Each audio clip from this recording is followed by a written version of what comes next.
Hey everybody, it's me, cottagepk, and it is a beautiful, lovely day. This is like my 10th take doing this video, but hey, whatever. I would also like to apologize because it has been a month since my last video, and I promised you guys that I would try being more active, and it seems like for the last 5 months, this is what's been happening. It just seems like every single time I feel like things are going to be a little bit easier, life just throws me a punch.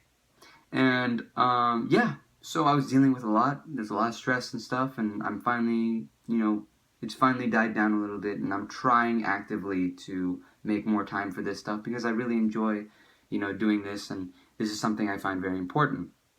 Anyway, so let's get to the topic of the day, which is school and schizophrenia. Don't really mix. Not a lot of things do mix with schizophrenia. But someone asked for this topic a while ago, and I wanted to leave it for around this time because this is when schools are going to be starting up in the U.S. I don't know when they start up everywhere else. I apologize, but in the U.S. they're starting up now. And yeah, so I wanted to get on this topic as soon as I could. And yeah, so let's start on it. We'll start with high school because that's when things started, my mental health started, really going into the paranoid schizophrenia and stuff like that. Yeah, so freshman year, nothing really happened there. I was fine. I was an AB student then. I didn't really have anything I was dealing with at the time, except I was a real big introvert, so and that's generally the case with a lot of freshmen, there's a lot of you get ostracized when you're a freshman. There are a lot of people that just pick on you because you are a freshman. Yeah, but it's not all that bad. Especially because I was less active during my freshman year. I was actually actively trying not to be noticed and avoiding people.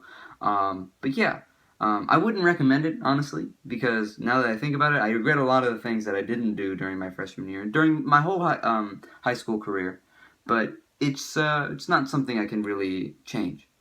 But I would recommend, if you're going through high school right now, be yourself, be open, and people will come to you. People will be your friends. There is always going to be somebody that is interested in the same thing as you. There might be multiple people, in fact, and it's just important to make sure that you are exercising your brain by being social, because that is a very important part, especially when you're dealing with schizophrenia and stuff like that. Just, start learning the social behaviors of others and try applying that to yourself, but also make sure you are yourself. Don't just be what everybody else is. Just try to apply what they're doing, like, talking to people about certain topics that, maybe you also enjoy. Joining a club after school, doing sports, stuff like that. Do something that you feel like you want to do. And it's okay to fail at something. I failed a lot through my high school career. In fact, when my junior year was my worst year, I missed 111 days of school. There's a lot of bad things going on then. And yeah, so yeah, sophomore year was not great. It was okay because I was dealing with migraine headaches. My doctor at the time, at the end, it was just me dealing with migraine headaches, and I missed quite a bit of school at the time.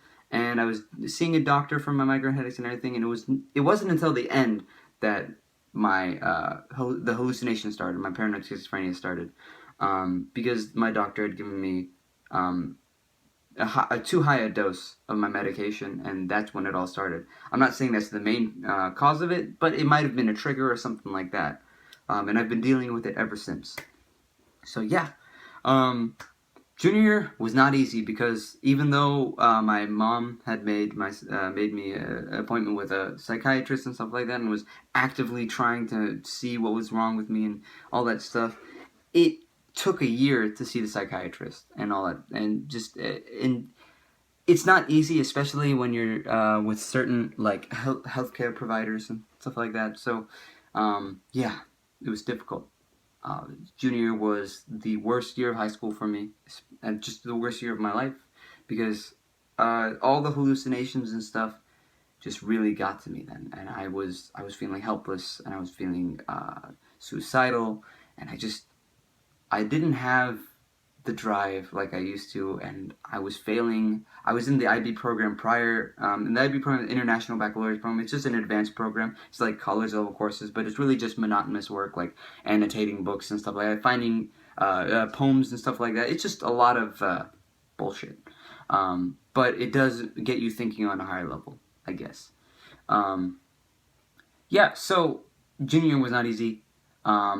And it wasn't until the end of junior year that I got to see a psychiatrist. I started taking medication. I had a homebound therapist, a counselor, which essentially is just somebody comes to your house. They take you out places. They listen to you. It's like a therapist, but they take you out and they make sure they teach you coping mechanisms to deal with your your day-to-day life. When senior year was starting up, I thought I was going to do well. I thought it was going to be a change in it, and it was a change. I took it back to like freshman year, but I was a lot more open then. I was more socially adept, and I just was able to.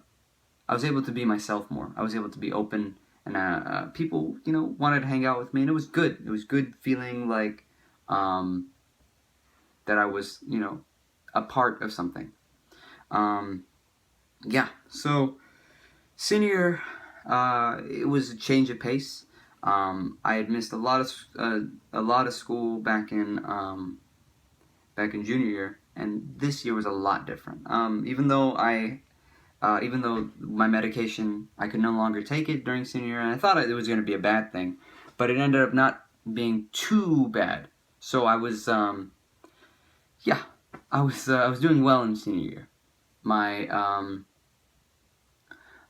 My headaches were gone, my hallucinations were at a minimum, and I was doing well in classes. But I also say I was taking a reduced schedule. Instead of these 7 classes that we generally take in my county, I was taking 5, and also I made sure that I picked the right electives and stuff. So throughout my high school career, I made sure I picked the right electives for me. And that's an important thing, is making sure you choose electives that you want to maybe study in, maybe you were interested in this subject, or that just interest you. I wanted to be a game designer when I first started high school, and I took computer science classes and programming classes, and then later on I was like, maybe this is not for me, because I really hated coding, but I decided to take a design class, and I loved it. I loved doing graphic design work, and that's what I'm pursuing right now. So that was what I did for my high school career. And senior year was rather easy, especially because I had just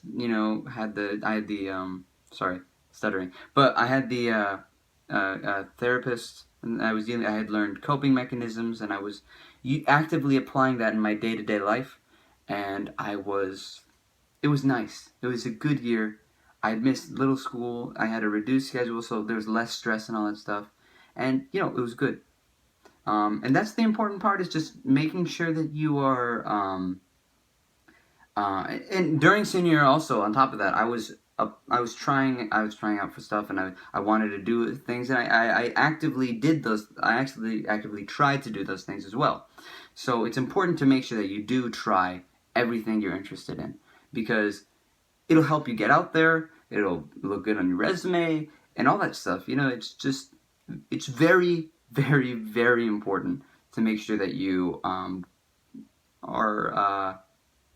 out there trying things, and not just being in a closed shell by yourself and avoiding contact with people, because that's what I was like. And then when I changed, things started getting better.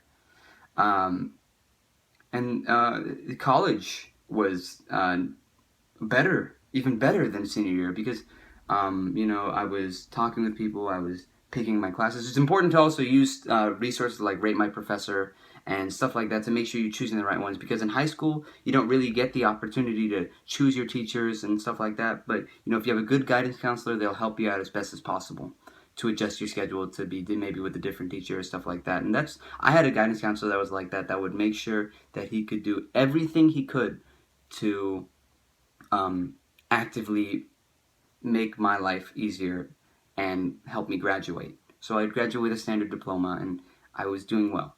And I went to college. I'm still going through college, and I'm picking classes I'm interested in, and I'm focusing on my degree getting there and making it.